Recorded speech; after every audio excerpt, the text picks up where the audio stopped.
0% for 72 months on most remaining 2016s. Plus, the all-new 2017 Super Duties are in stock and ready to drive home today. Come see them at Mike Birch Ford or 24/7 at MikeBirchFordBlackshear.com.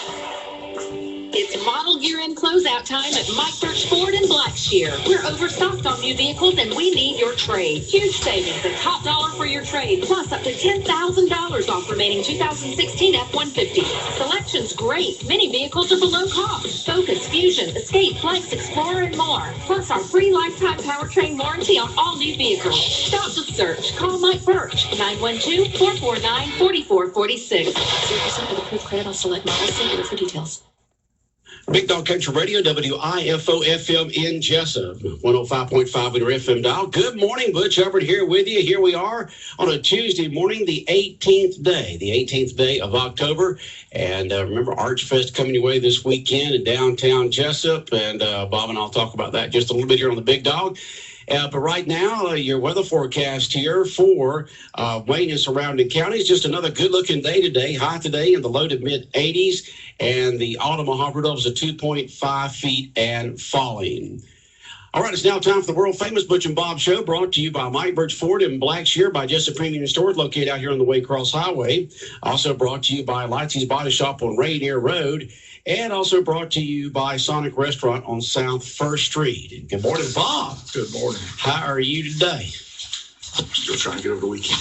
Bad weekend. I know it was a very bad weekend, and I was wanted to talk to you about that. We didn't get a chance to talk about anything particular yesterday because we had several guests on yesterday, and the rest of our week here at the Butch and Bob Show is booked up with guests. But today is just you and me, and we get to talk about what we want to here. We got a CD in yesterday. It's by Erica Sunshine, I guess that's, and Erica Sunshine Lee. Okay, Erica Sunshine Lee. And it's a song called How About Them Dogs? And how about them dogs? And yeah, how about them dogs? They lose to Vanderbilt. They lose at the last moment to Tennessee. What is wrong in Athens, Georgia, Bob? They can't win. You got a firm grasp of the obvious, son. You got to win. You got to close out games, but I don't know what's going on. Doesn't look good. Same thing went on last year. No special teams play. Offensive line's awful. Receivers can't catch balls.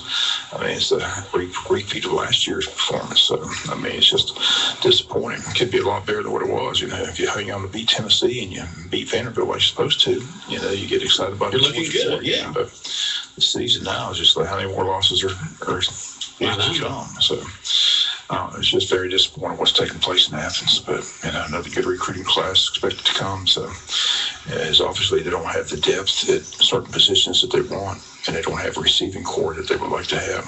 But when it's 3rd and 1 and 4th and 1, you got Nick Chubb and stuff. Yeah, where's Chubb in all this? You're supposed to give him the ball, but I say coaches just try to outthink themselves, and I do it all the time. You say that all the time. They try to outthink themselves, try to outcoach, try to figure out what the other guy's doing. That's one thing that Vince didn't have to worry about. Coach Dooley didn't have to worry about. He did not outthink himself when he had Herschel there. Just give it to Herschel.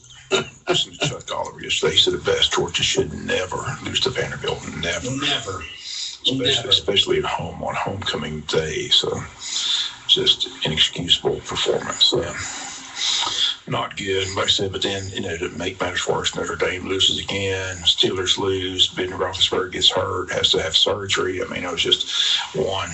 It just got worse and worse as the weekend went along. It just got worse as the weekend went on. It was pretty good Friday night. Yeah, with Thursday night. Friday was good, too. The girls softball team won. Yeah. But Saturday was a disaster with the dogs. And Sunday was even worse. Went down to Buffalo Wild Wings, watched Pittsburgh against Miami. They played like garbage. And Big Ben gets hurt, leaves the game, comes back and finishes the game. And after the game, says his knee's all black and blue. They do MRI, found out he has a torn meniscus, did surgery yesterday, and now they have no idea when he's coming back. So if he doesn't come back, the season's over because Landry Jones is the worst backup quarterback in the league. Wow. I don't know why. The Steelers drive me crazy. They don't ever have a decent backup.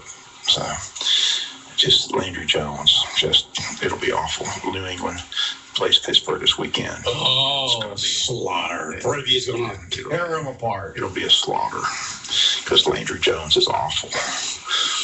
I already say it, 2 picks. at least 2 picks. He's terrible. Oh, well. Worst backup quarterback. Steelers don't put any money to backup quarterback. Huh? They never do. I mean, Charlie Batch, Bubby Brister. The list goes on and on. Terrible backup quarterback. So, who can we get for a couple $100,000 a year? They're good at holding clipboards.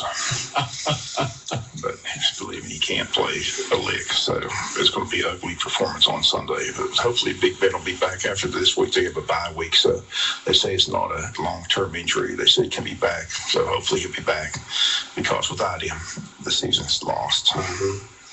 Can't win with a backup quarterback. So you do it, huh? No, can't do it. So what you got in front of you there, Bob? Just the lineup for the Arch Fest. I said Arch Fest this weekend, homecoming parade this Thursday. A lot going on this week in Wayne County. Yep. So I got 2 big events downtown. You got the homecoming parade on Thursday afternoon, and then Arch Fest kicks off on Saturday. But I remind people about they got the Real Fan, the leadership wing class 2013 help get this Real Fan, and they're going to have the grand ribbon cutting on Saturday morning after the opening ceremonies of the Arch Fest. Opening ceremony takes place from 10 to 10:15, and the Real Fan platform ribbon cutting takes place at 10:30 a.m.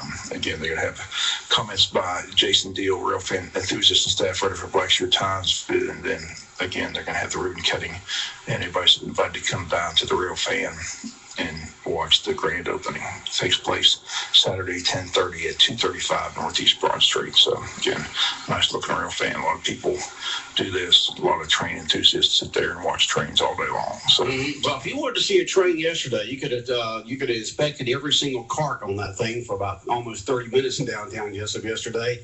Left the station yesterday, went home. There was this train just sitting there. It was across Magnolia. It was across Orange Street. It was down there across Cherry Street.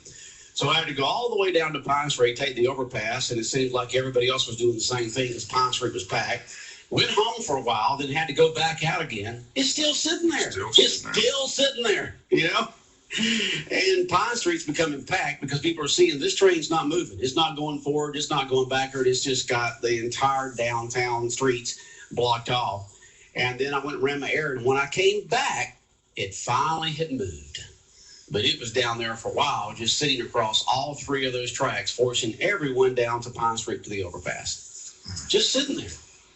Like, da-da-da-da-da, we're just going to sit here, They seem to be doing that more and more in downtown Jessup. I don't know. They used to do it all the time over there, but they're doing that overpass now. Right. On 69, but they never had that issue. But lately, I've noticed that the trains just seem to stop. Just sit there. Back and forth. Yeah. Well, their thing is, well, you've got an overpass, go around. We've got to do some switching here. So that's their time. You got an overpass, go down to Pine Street, go across there. We've got to do some switching back and forth here. But I don't understand why train just has to sit there for just a long time. Just a long time. By the time I come across, go home, do a few things, leave, come back, it's still sitting there.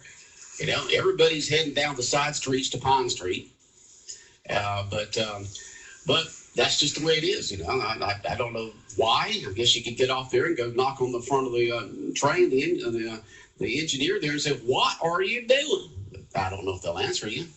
But the trail, you said the Rail Fan is going to be the ribbon cutting at 10 o'clock? 10:30. 10:30 this coming Saturday morning. Getting their way downtown at 10 o'clock, and everybody will walk over to the Real Fan at 10:30. Okay. The entertainment gets underway after that.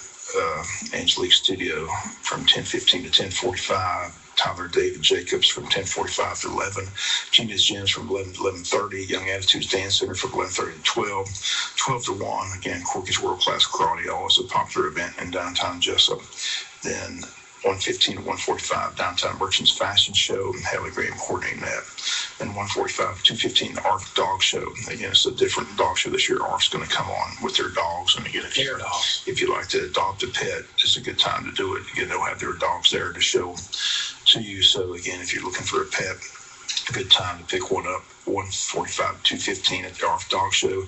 Lion Dance Fever from 2:15 to 2:45 p.m. And then sponsor recognition, barbecue winners nice. And then from 3 to 3:30 Forever in Majesty, 3:30 to 4 p.m. Ray House, 4 to 4:30 Treble Cliff Studios, and 4:30 to 5 p.m. Dub C Suites will perform. I mean, that'll end it. So again, a lot going on for the Arch Fest on Saturday, October 22nd. Also, don't forget this Friday, they've rescheduled for the Peaking of the Fountain, the 4th annual event at the train depot. Again, the event will take place inside the depot at 2 p.m. with the guest speaker, Dr. Bostwick, and also breast cancer survivor Hannah Keith Lewis.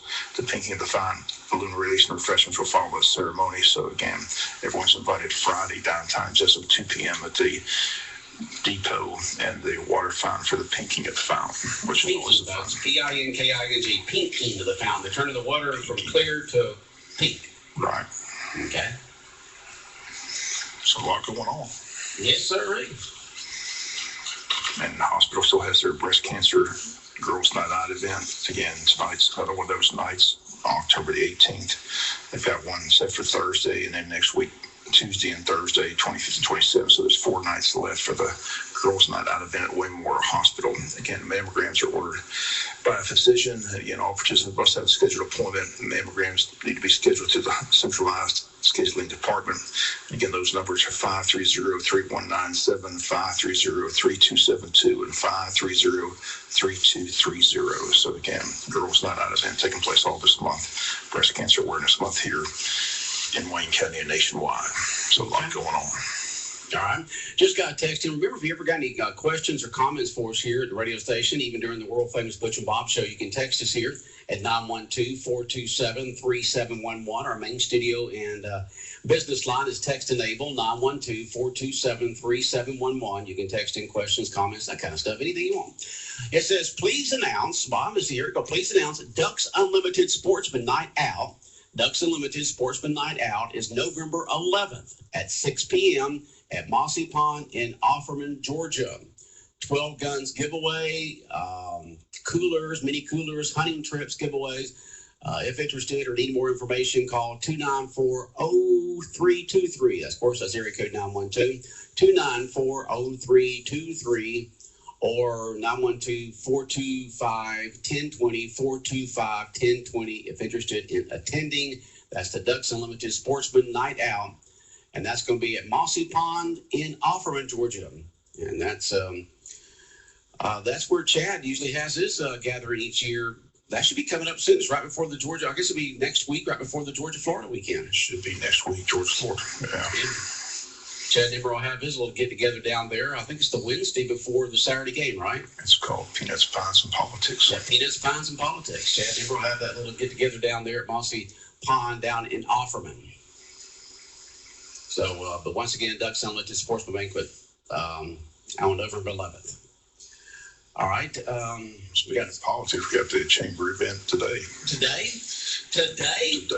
Coastal Pines Town Hall Forum, 11:30 to 1 at the Coastal Pines Technical College. Again, all the candidates are expected to be on hand. Okay. Sheriff John Carter, Challenger Kevin Johnson, Stanley Tall, and Alan Brown all expected to be on hand for the event. Looking forward to that. Bring you their comments this week on the news. Okay. All right, so that's going on with the Chamber of Commerce today. And folks can still go. Just call the chamber, 427-2028, and go to it. Once again, it's going to be where now? Coastal Pines. Coastal Pines Polytechnical Center. It's $25 for members, $35 for non-members. Okay. Sound good? Sound real good. Remember, if you got any questions or comments here on the world famous Butch and Bob Show, you can always text those in at 912-427-3711, 912-427-3711. So you mean New Hampstead's got to play tonight and then turn around and play us on Friday night? Exactly. Why didn't they play last night? I guess that was too close to Friday night. I guess they're trying to split it far enough apart as possible, huh? I'm sure they and Statesboro had to get together and decide. They didn't get any help from George High School Association. George High School Association, that's what y'all deal with it. Y'all figure it out. That's a local issue. Y'all figure it out. Just hard. I don't see how you play 2 high school games in 1 week. I know Tuesday they turn around and play Friday, but yeah. So homecoming this week for the Yellow Jackets. Homecoming parade on Thursday. halftime, of course, will be the homecoming queens out there and court escorts, and then the homecoming court will be announced, the queen and all that kind of good stuff. Also senior night too. So again, this is the last regular season home game. So all the seniors will be recognized for the game. All the senior football players, all the cheerleaders, all the band members, all that taking place before the game as well as senior night. So not just homecoming night, but it's senior night as well. Okay. A lot going on. Okay.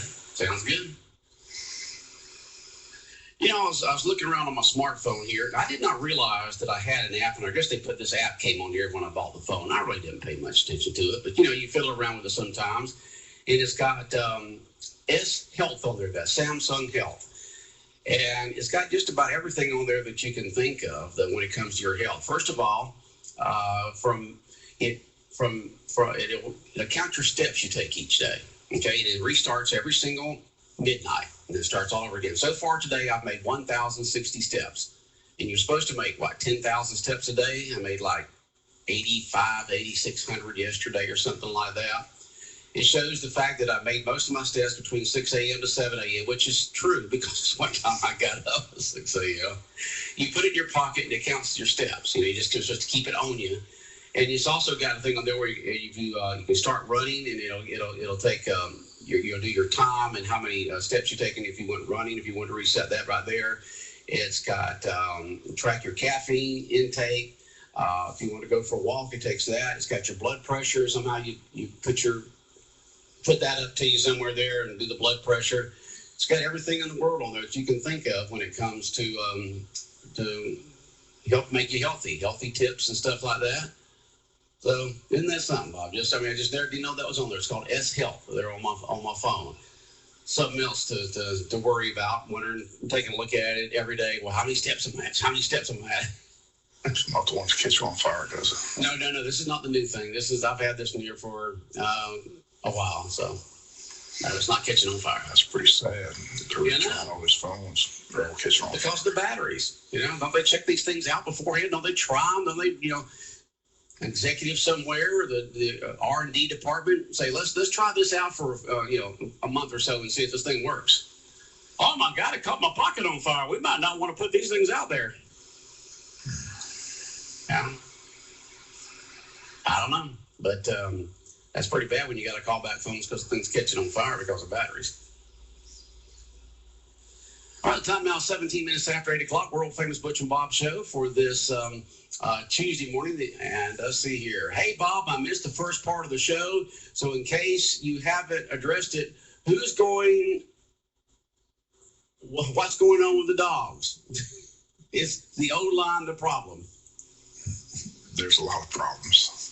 The line's definitely a problem. I mean, you can't run against Vanderbilt. You're not running against Florida and Auburn. I know. And I don't understand what's going on. I said Georgia just, we argued about, Rick's criticism was Georgia didn't show up whenever, they lost to people they weren't supposed to lose to. Well, they showed up Saturday and lost to a team they weren't supposed to lose to. So, right.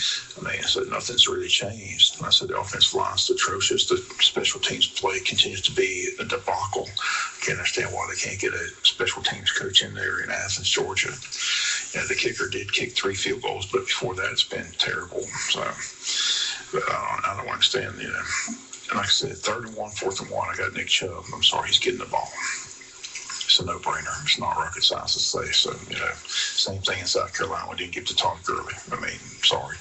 Nick Chubb, you're getting the ball. It's 3rd and 1. We need a yard. And if they stop Nick Chubb, then guess what? Okay, we lose. But my best player is getting the ball on 3rd and 1 and 4th and 1. You put the line up there. You put a fullback in there to block for him too. 185, whatever your way is. I don't know. But we just weren't ready to play. You can't lose to Vanderbilt at home on homecoming day. That's just it's uncalled for. It's just sad.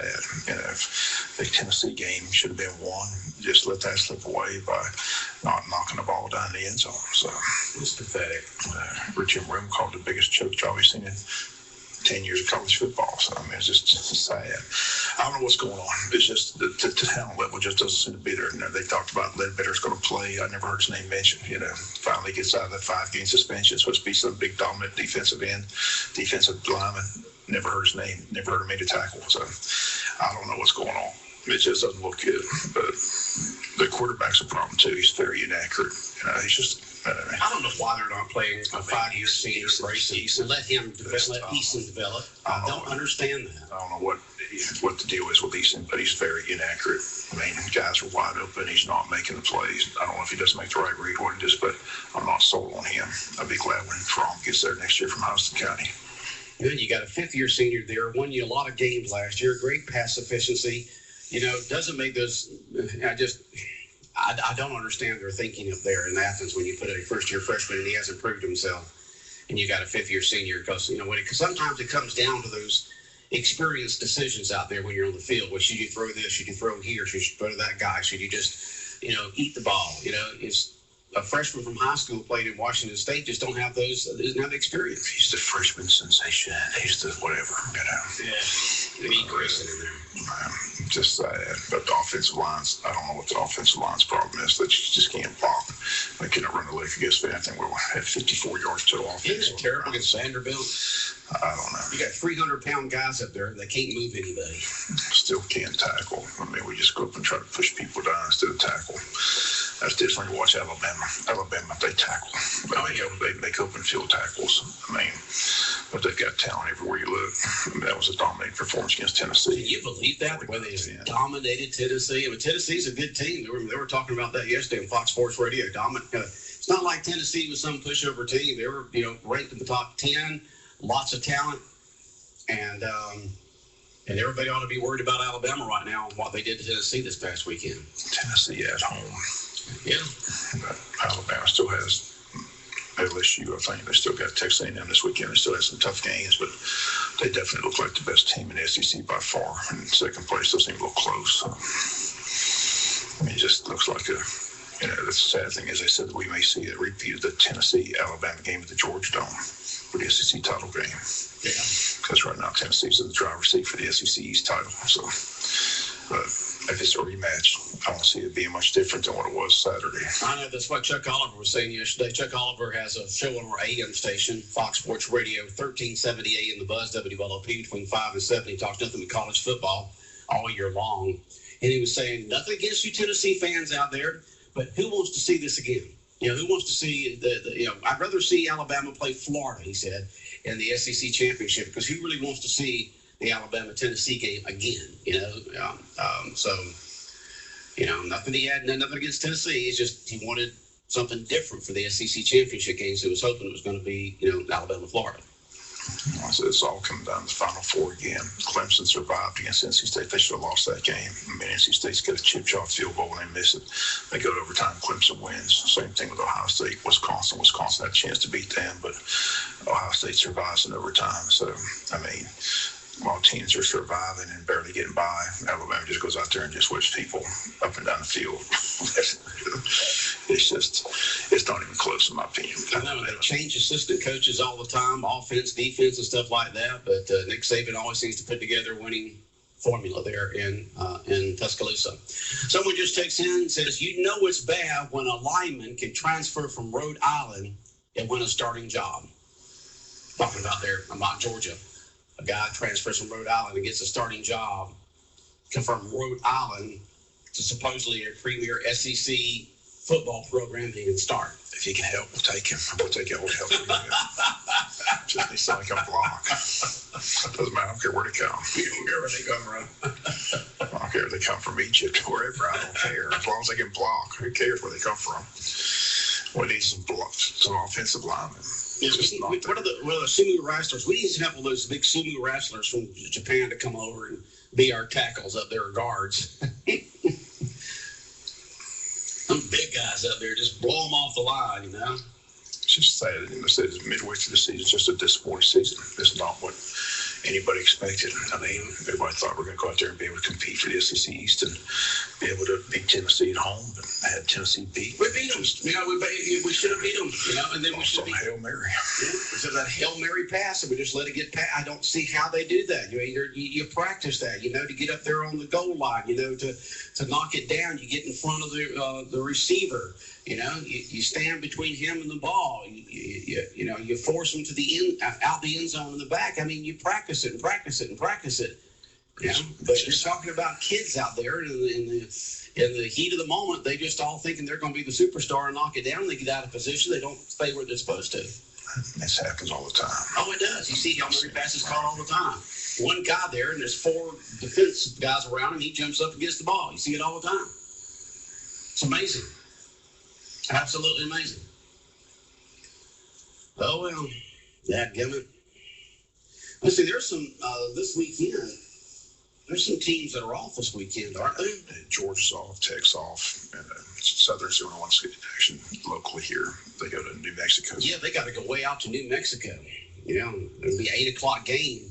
That game will be heard right here on 105.5 FM with the pregame beginning at 6 p.m. Saturday and kickoff at 8 p.m. Georgia Southern at New Mexico. Long flight for those guys. Long trip. They've lost 3 in a row. Hopefully they can snap it and get back on the winning track.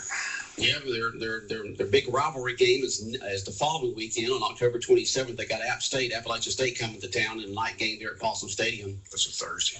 Oh, is that a Thursday? It's a Thursday. Yeah, a Thursday night. That's right, the 27th Thursday night game. So go to that game.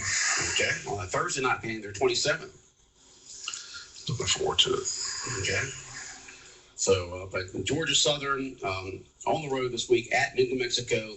Pregame begins at 6 o'clock, kickoff at 8 o'clock, right here on 105.5 FM in Jessup. All right, this weekend, the Falcons are going out or hosting San Diego. The Falcons are hosting San Diego in Atlanta this weekend, and the Jacksonville Jaguars are hosting the Oakland Raiders. It's the Raiders, yep. The Raiders. Jack Del Rio come back to Jessup, or come back to Jacksonville. Yes, he is. Former coach of Jacksonville Jaguars, now with Oakland, coming back and see what happens. Jaguars coming off a big win. That was a big win for Big Win on the road. Yeah. Taking on the Bears and beating them. Hadn't won on the road much, but that was a big win in Chicago. So good to see that. Again, that division's wide open. So Jacksonville can get on a roll, start winning some games, got a chance to win that division. Oh, yeah, they got tons of more games to go. They're not even halfway yet. Yeah. Colts continue to struggle, so that division's wide open. Okay. All right. Any other words of wisdom this morning, Bob, before we head out of the world famous Butch and Bob show? Just have a great day. Don't forget early voting's underway again. 2:37 yesterday, so looking for a big crowd again today. Okay, here's a text that just came in. It says, Bob, the 4th and 1 play is on the coaching staff. You don't pitch the ball yards deep in the backfield when it's 4th and 1. I agree, but they do it all the time. I mean, teams in the spread, they do it all the time. Oh, they think that they're going to trick the defense. No, I've argued that all the time. It's 4th and inch. Why aren't you under center? But people with spread do it all the time. It's 4th and 1. They're 5 yards behind line of scrimmage on 4th and 1. Yeah, you're already 5 yards back, so it's 4th and 6. They do it all the time because they don't practice under center. I mean, I've had coaches tell me that. That's just what they practice. They don't do it. So it makes no sense to me, but that's the way it is. See it every Sunday, every Saturday, every Friday. That's the way it is. That's just the way it is. 4th and inches, they're in the spread. I see people in spread in the end zone. You're at your 1 yard line there in spread. The quarterback's 5 yards in the end zone. Chance for a safety. So that's just the way they do it. Okay. All right, Bob. Have a good day. All right, the world famous Butch and Bob show brought to you by Mike Birch Ford in Blackshear, by Jessup Premium Storage located out here in the Waycross Highway, by Lotzie's Body Shop on Rainier Road, and also brought to you by Sonic Restaurant and